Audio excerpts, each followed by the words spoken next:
बिस्मिल्लाहिर्रहमानिर्रहीम। अस्सलाम वालेकुम। एक नए व्लॉग के साथ सुहेल रशीद आपसे मुखातिब है। इस वक्त की एक अहम तरीन ख़बर है जो कि उसकी तफसील आपसे शेयर करते हैं। सुप्रीम कोर्ट में 8 नए जजेस की अपॉइंटमेंट का जो मामला है वो अब तनाज़ा मज़ीद गहरा हो गया है, क्योंकि सुप्रीम कोर्ट के ही 4 जजेस ने इस पर ख़त लिख दिया है चीफ जस्टिस याही आफरीदी को। और इस ख़त में क्या कहा गया है इसकी मुकम्मल तफसील आपके सामने रखते हैं। और काफ़ी सारी चीज़ें ऐसी चल रही थी कि जिसे नज़र आ रहा था कि 10 फरवरी से पहले बहुत सी ऐसी डेवलपमेंट्स होंगी, कई ऐसे सरप्राइज़ आ सकते हैं। क्योंकि 10 फरवरी वो डी डे है जब ये समझा जा रहा है कि अगर उस दिन इजलास हो जाता है जुडिशल कमीशन का, हुकूमत जजेस जो है अपनी मेजॉरिटी से लगाने में कामयाब हो जाती है, 8 नए जजेस सुप्रीम कोर्ट का हिस्सा बन जाते हैं बेंच स्ट्रेंथ का, तो उसके बाद 26वीं आईनी तरमीम पर फुल कोर्ट का मुतालबा भी गैर मौसर सा हो जाएगा। उसका वो इम्पैक्ट बाकी नहीं रहेगा। और फिर जिस तरह आइनी बेंच में केस चल रहा है, शायद उसी तरह की तवक्को रह जाएगी कि अब इसमें बहुत ज़्यादा रिलीफ की उम्मीद बाकी नहीं रहेगी, क्योंकि वो पूरी तश्कील जो है वो चेंज हो जाएगी। इसलिए जो दरख्वास्त गुजार हैं वो चाहते थे कि मौजूदा जो 16 जजेज़ हैं वही इसको सुने। अब इस मुतालबे में शामिल हुए हैं एक तरह से 4 जजेज़ भी। और जो ख़त लिखा गया है उसमें पहले तो बता दें आपको कि Justice Syed Mansoor Ali Shah, Justice Munib Akhtar, Justice Ayesha Malik और जस्टिस अतर मिनल्ला। जस्टिस अतर मिनल्ला की एंट्री हुई है पहली बार इस सारे तनाज़े में। 26वीं आईनी तरमीम के मामले पर वो खामोश थे, कोई ख़त नहीं लिखा, कुछ नहीं किया। लेकिन इस बार जो 3 सफ़ात का ये ख़त 4 जजेज़ ने लिखा है, इसमें 8 नए जजेज़ की अपॉइंटमेंट फ़िलहाल रोकने का मुतालबा जो है वो किया गया है वाज़े तौर पर। और इस ख़त में बुनियाद बनाया गया है 26वीं आईनी तरमीम के ख़िलाफ़ ही ज़ेर इल्तवा दरख्वास्तों को, और इस्लामाबाद हाई कोर्ट में जो जजेस की सीनियरिटी का एक नया बहरान या तनाज़ा बना हुआ है उसको भी। तो ख़त के आगाज़ से लेकर अंजाम तक की सारी चीज़ आपके सामने रखते हैं तरतीब से। चारों जजेस ने ये ख़त लिखा और उसमें कहा जी कि हमें पता है कि ये 10 फरवरी को इजलास होने जा रहा है और 8 नए जजेस लाए जा रहे हैं, लेकिन सूरत हाल ये है कि इस वक्त 26वीं आईनी तरमीम के ख़िलाफ़ दरख्वास्तें ज़ेर समात आ चुकी, और उसमें एक दरख्वास्त ये भी है कि फुल कोर्ट तश्कील दी जाए। ऐसे में अगर आईनी बेंच ये फैसला करता है कि फुल कोर्ट तश्कील देनी है, तो फिर फुल कोर्ट भी मुतनाज़ हो जाएगी, क्योंकि वो 8 जजेस जो 26वीं आईनी तरमीम के तहत एलिवेट होकर सुप्रीम कोर्ट में आएंगे, क्या फिर वो भी जो 26वीं तरमीम के तहत ही जज बने हैं वो इस 26वीं तरमीम के खिलाफ केस सुन सकेंगे? ये फुल कोर्ट कंट्रोवर्शियल हो जाएगी। लिहाजा जब तक 26वीं आईनी तरमीम का फैसला नहीं हो जाता, तब तक इस मामले को मुहर किया जाए, या कम अज़ कम जब तक आईनी बेंच फुल कोर्ट तश्कील देने की दरख्वास्त को डिसाइड नहीं कर लेता, तब तक इसको पोस्टपोन कर दिया जाए, मुहर किया जाए, और जजेस की अपॉइंटमेंट में जल्दी ना की जाए। साथ इस खत में यह भी लिखा गया है कि जो इस वक्त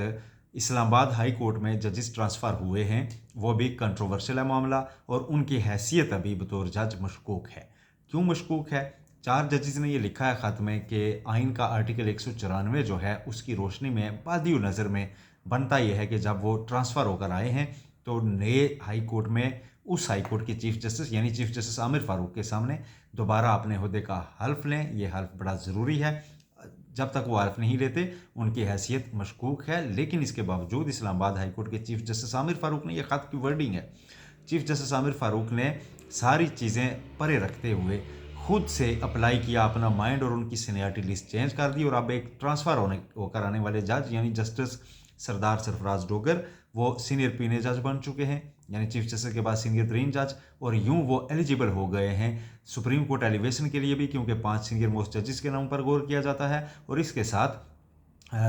हाई कोर्ट में चीफ जस्टिस लगने के लिए भी। और ये तरीकाकार दुरुस्त नहीं है, ऐसा हो नहीं सकता। इनके आर्टिकल 200 के इस तरह से अप्लाई किया नहीं जा सकता कि एक बंदा जो अदरवाइज़ कभी भी अभी उस पोजीशन में नहीं आ सकता था कि या तो वो सुप्रीम कोर्ट जाए या चीफ जस्टिस लगे, क्योंकि 15वें नंबर पर वो मौजूद थे लाहौर हाई कोर्ट में, तो उनको आइन की इम्प्लीमेंटेशन इस अंदाज से की जाए कि उनको वहाँ से उठाकर आप इस्लामाबाद हाई कोर्ट लाएँ और फिर यहाँ लाकर आप उनको चीफ जस्टिस भी बनाना शुरू कर दें। तो ये इस तरह से अप्लाई नहीं किया जा सकता। इसलिए जब तक ये सीनियरिटी का तनाज़ा, चूँकि 5 जजेस उठा चुके हैं रेलिवेंट फोरम पर, वो एक रिप्रेजेंटेशन फाइल कर चुके हैं, जब तक ये तय नहीं होती तब तक इस मामले को रोका जाए, टाला जाए और ये मामला पेंडिंग छोड़ा जाए, क्योंकि अभी कंट्रोवर्सी वो बाकी है और इस दौरान ये जुडिशल कमीशन का इजलास नहीं हो सकता। फिर इसमें यह कहा गया जी कि जो अदलिया पर अवाम का एतबार है उसका दारोमदार बड़ी हद तक इस चीज़ पर है अब कि किस अंदाज से और किस तरीके से हम जो 26वीं तरमीम का केस है उसको सुप्रीम कोर्ट में चलाते हैं, और अगर उसको ठीक अंदाज से ना चलाया गया और ये तासुर मिला के कोर्ट पैकिंग की जा रही है मखसूस नताइज लेने के लिए 26वीं तरमीम के केस की, तो उसके बाद फिर अवाम का अदलिया पर एतबार बाकी नहीं रहेगा। इस मौके पर जाकर फिर चारों जज साहिबान ने ख़त में ये सवाल उठाया कि अब हम पूछना चाहते हैं, और कुछ सख्त अल्फाज का इस्तेमाल भी किया है। उन्होंने कहा कि हम पूछना चाहते हैं कि आखिर किसके एजेंडे और किसके मफाद के लिए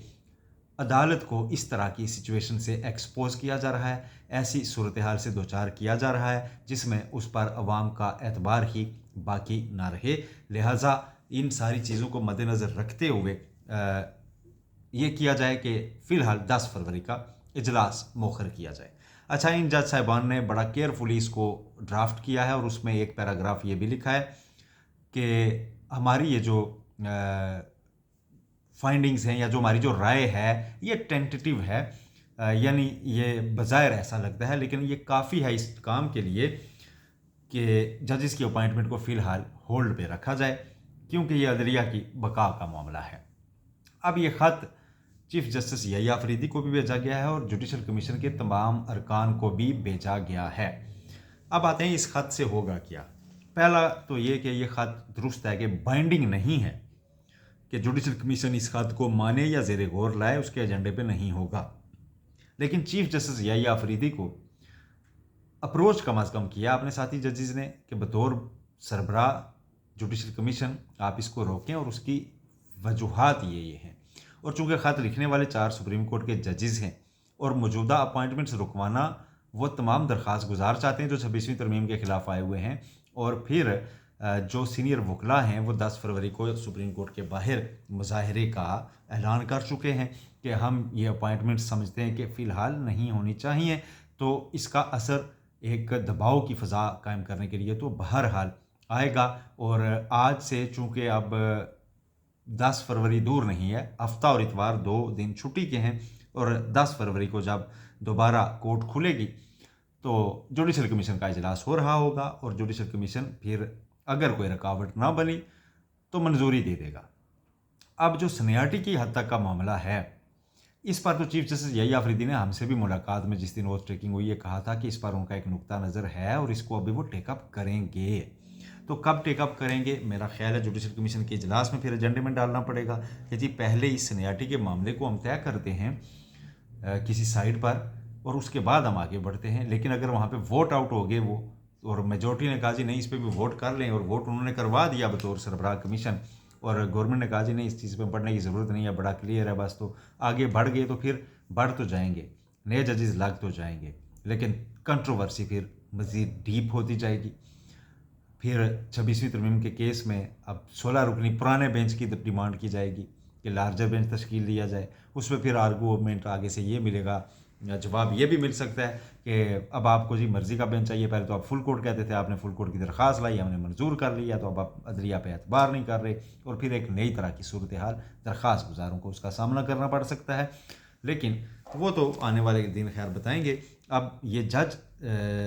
ये ख़त जजेस का सामने आ गया है, और